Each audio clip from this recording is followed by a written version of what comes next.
नमस्कार, मी श्वेता अंकले. तरुण भारतच्या न्यूज बुलेटिन मध्ये आपल्या सर्वांचे स्वागत. आता पाहूया ठळक घडामोडी. राज्यात महागाई आणि धर्म आधारित आरक्षणाविरुद्ध आज बेळगावात जन आक्रोश रॅली काढण्यात आली. राज्यातील काँग्रेस सरकार अस्तित्वात आल्यापासून राज्यात महागाई वाढली आहे. त्याचबरोबर मुस्लिमांना धर्मावर आधारित आरक्षण देऊन हिंदूंवर अन्याय करण्यात येत असून आता याविरुद्ध भाजप रस्त्यावर उतरले आहेत. राज्यभरात महिनाभर चालणारी ही जन आक्रोश रॅली आज बेळगावात काढण्यात आली.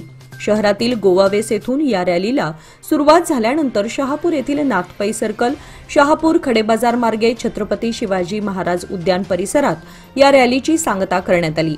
ही रॅली 4 टप्प्यात राज्यात फिरण्यास सुरुवात झाली आहे.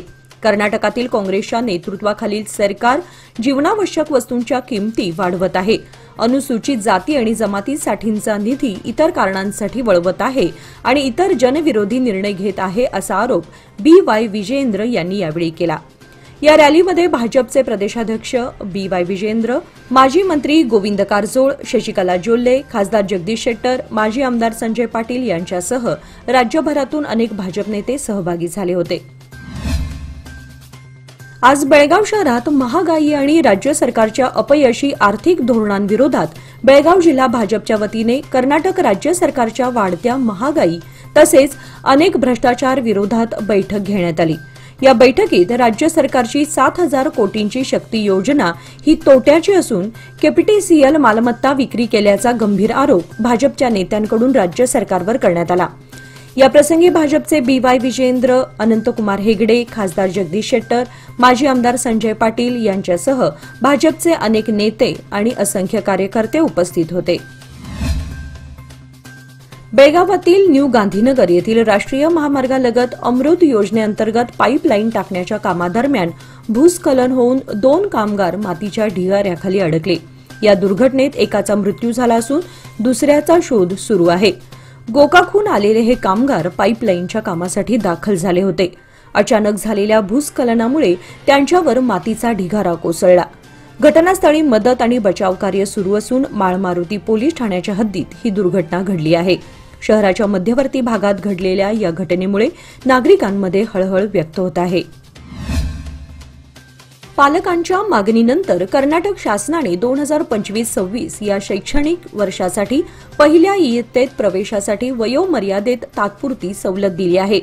शिक्षण खात्याने पहिल्या इयत्तेत प्रवेशासाठी 6 वर्षे पूर्ण होण्याची अट घातली होती, पण आता शिथिलता आणून ती आता 5 वर्षे 6 महिने पूर्ण आणि UKG पूर्ण केलेली मुले यावर्षी इयत्ता पहिलीसाठी पात्र ठरणार आहेत. शालेय शिक्षण मंत्री मधु बंगारप्पा यांनी समग्र शिक्षण कर्नाटक कार्यालयात आयोजित पत्रकार परिषदेत ही माहिती दिली आहे. वयोमर्यादेची ही सवलत फक्त यंदा एकदाच लागू राहणार आहे. पुढील वर्षापासून म्हणजेच 2026-27 सालासाठी इयत्ता पहिलीमध्ये प्रवेश घेण्यासाठी विद्यार्थ्यांचे वय 1 जूनपर्यंत किमान 6 वर्षे पूर्ण असणं बंधनकारक असणार आहे. लग्न सराई दरम्यान सोन्याच्या दरांनी नवा विक्रम टप्पा गाठला आहे. सोन्यासह चांदीच्या किमतीमध्येही वाढ झाली आहे. बेळगावमधील सराफ बाजारात बुधवार दिनांक 16 एप्रिल रोजी सोन्याच्या दरात तब्बल 1,300 रुपयांची वाढ झाली असून GST सह सोन्याचे दर 95,500 रुपयांवर पोहोचले आहे. बेळगावच्या सराफ बाजाराच्या इतिहासात पहिल्यांदाच सोन्याच्या दराने 97,000चा आकडा पार केलाय. मागील 5 दिवसांपासून सोन्याचे दर सातत्याने वाढत आहेत. आतापर्यंत यात एकूण 4,000 रुपयांची वाढ झाली आहे. या दर वाढीमुळे गुंतवणूकदार आणि ग्राहक चिंतेत आहेत. याचा परिणाम सोने खरेदीवर झालाय. ऐन लग्नसराईच्या काळात ग्राहकांनी खरेदीकडे पाठ फिरवल्यानं व्यापाऱ्यांनी चिंता व्यक्त केली आहे. बेळगाव भूतरामनहट्टी येथील एका खासगी शाळेच्या प्रशासनाने अचानकपणे शुल्कात वाढ केल्याचा आरोप करत पालकांनी शाळेच्या परिसरात आंदोलन केलं. 5 ते 6,000 रुपये एका वर्षात फी वाढवल्यानं हे शुल्क रद्द करून आम्हाला दिलेल्या आश्वासनानुसार प्रत्येक वर्षाला 1,000 रुपये वाढवा अशी मागणी पालकांनी यावेळी केली. दरम्यान या संदर्भात शाळा प्रशासनाशी वारंवार संपर्क साधूनही त्यांची प्रतिक्रिया मिळू शकली नाही. शाळा व्यवस्थापनाने यंदाच्या शैक्षणिक वर्षात शालेय शुल्कात 5,000 रुपयांची वाढ केल्याचा आरोप यावेळी पालकांनी केला. शहरात 24 तास पाणी पुरवठा करण्याच्या उद्दिष्टाने सुरू असलेल्या पायाभूत सुविधांच्या कामांना गती मिळत आहे. L&T कंपनीमार्फत सुमारे 95 किलोमीटर जलवाहिनी टाकण्याचं उद्दिष्ट ठेवण्यात आलं असून त्यापैकी 40 किलोमीटर पर्यंतचं काम पूर्ण झालंय। याशिवाय आतापर्यंत 16,000 घरांना नळ जोडणी देण्यात आली आहे। काकतीवेसारख्या वर्दळीच्या ठिकाणी सध्या खोदाईचं काम सुरू आहे। चन्नमानगर व इतर भागांमध्ये प्रायोगिक तत्वावर 24 तास पाण्याचा पुरवठाही करण्यात येतोय। संपूर्ण शहरातील 58 प्रभागांमध्ये 24 तास पाणी पुरवठा सुनिश्चित करण्यासाठी प्रयत्न सुरू आहेत।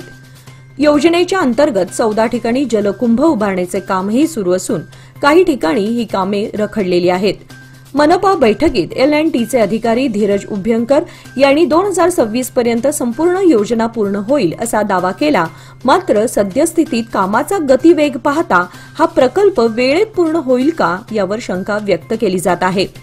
शहरवासियांना अखंड पाणी पुरवठा मिळावा यासाठी यंत्रणा कार्यरत असली तरी प्रत्यक्ष कामाच्या वेगावरच यश अवलंबून आहे। बेळगाव येथे ब्रह्मदेव कुस्ती संघटना मजगाव आयोजित भव्य आंतरराष्ट्रीय कुस्ती मैदानाचे आज बुधवार दिनांक 16 रोजी ब्रह्मदेव कुस्ती आखाडा तलाव येथे आयोजित करण्यात आले।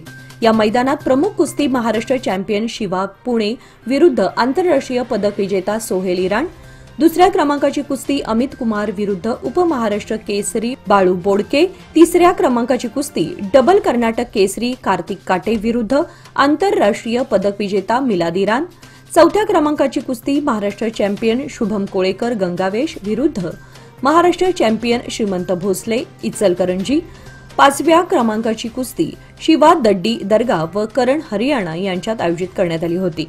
याशिवाय 50हून अधिक कुस्त्यांचे तसेच महिला कुस्तीला प्राधान्य देण्याकरिता महिलांच्या लढती आयोजित करण्यात आल्या होत्या।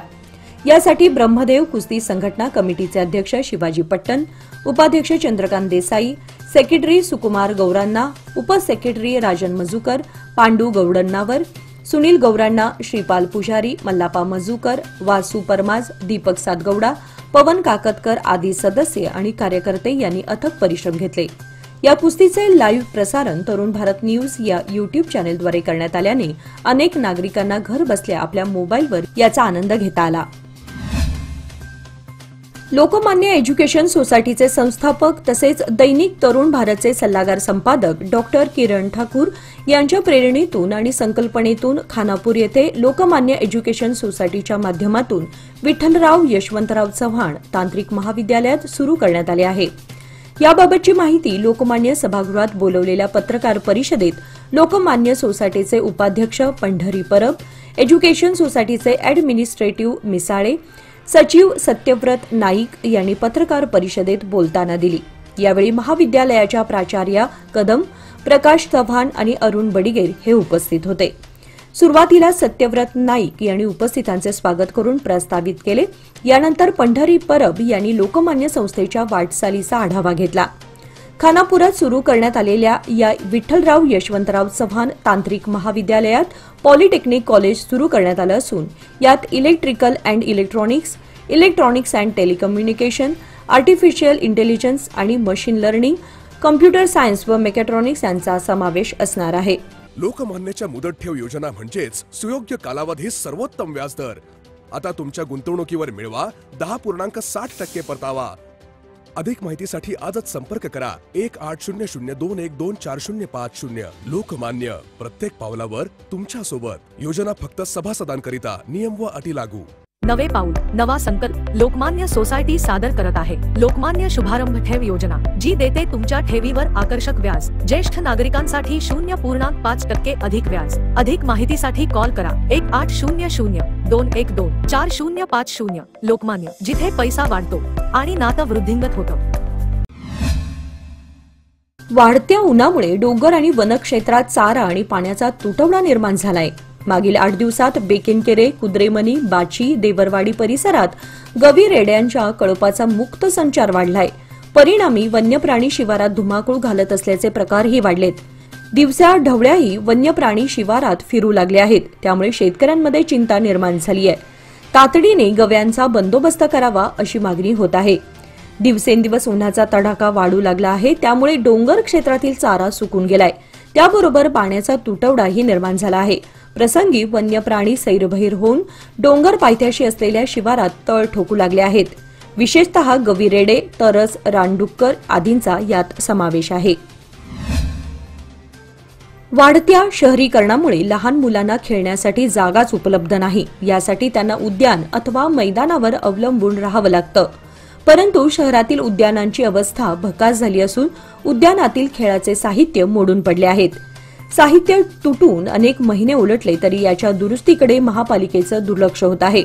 महापालिकेतर्फे शहरातील उद्यानांचा विकास तसेच स्वच्छता केली जाते.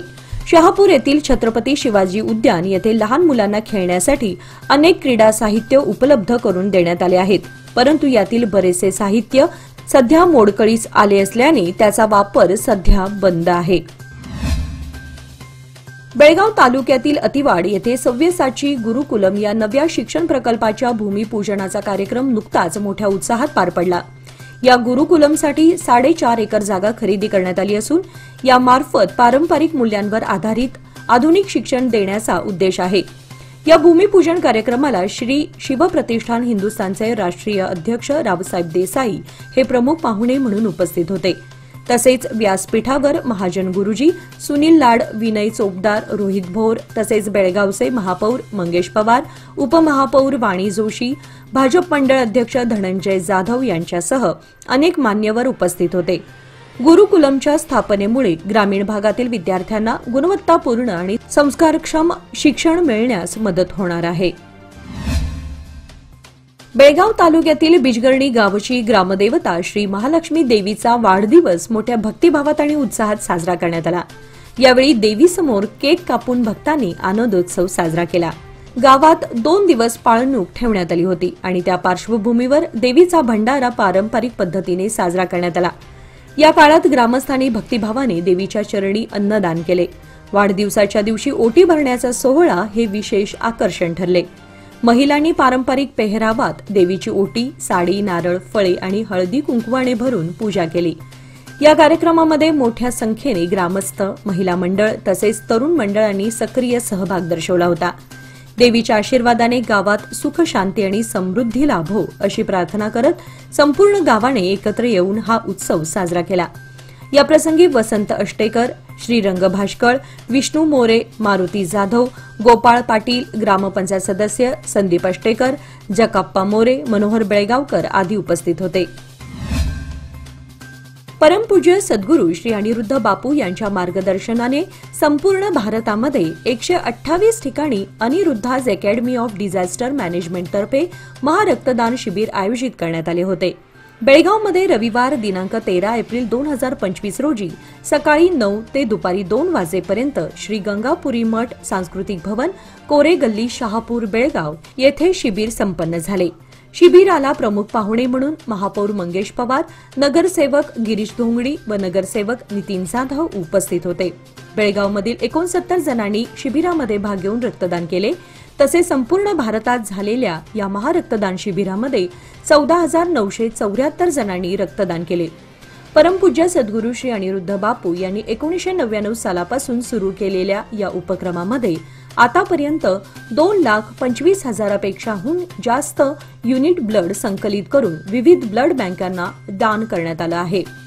विविध राज्यात झालेल्या या शिबिरासाठी श्री अनिरुद्ध आदेश पथक, श्री अनिरुद्ध समर्पण पथक, दिलासा medical trust and rehabilitation centre या संस्था सहभागी होत्या. बेळगावमध्ये श्री अनिरुद्ध उपासना केंद्र बेळगाव तर्फे शिबिर आयोजित करण्यात आले होते. विविध ठिकाणी झालेल्या रक्तदान शिबिरामध्ये 176 ब्लड बँक्स सहभागी झाल्या होत्या. आज बेळगावातील धामणे या गावात बुधवारी सकाळी 11 वाजता एक हृदयद्रावक घटना घडली. या प्रकरणी पोलिसांनी मोठ्या भावाला अटक केली आहे. एका क्षुल्लक कारणातून मोठ्या भावाने केलेल्या जबर मारहाणीत लहान भावाचा मृत्यू झाला. यापूर्वीही व्यसनाधीनतेमुळे दोघा भावांमध्ये नेहमी भांडण झाले होते. वडील नाहीत, त्यात आई अंध आहे. दरम्यान या दोघा भावंडांमध्ये झालेल्या एका क्षुल्लक कारणातून धाकट्या भावाचा मृत्यू झाला. त्यामुळे आधीच अंध असलेल्या आईच्या जीवनात आणखीनच अंधार पसरलाय. लक्ष्मण भरमा बाळेकुंद्री वय 28 असं मयत झालेल्या भावाचं नाव असून मारुती भरमा बाळेकुंद्री वय 30 असं आरोपी मोठ्या भावाचं नाव आहे. पोलिसांनी घटनास्थळी पोहोचून पंचनामा केला आणि आरोपी मारुती याला ताब्यात घेतलंय. शांतता आणि सौहार्दतेला वारंवार धोका निर्माण करणारे भडकाऊ विधान करणारे विजापूर शहराचे आमदार बसनगौडा पाटील यत्नाळ यांच्या विरोधात कठोर कारवाई करण्यासाठी मुख्यमंत्री यांच्यावर दबाव आणावा अशी मागणी करत काँग्रेसच्या अल्पसंख्याक घटकाच्या जिल्हाध्यक्ष शकील बागमारे यांच्या नेतृत्वाखालील शिष्टमंडळाने विधान परिषद सदस्य आणि केपीसीसी अल्पसंख्याक विभागाचे अध्यक्ष अब्दुल जब्बार यांना निवेदन सादर करण्यात आले.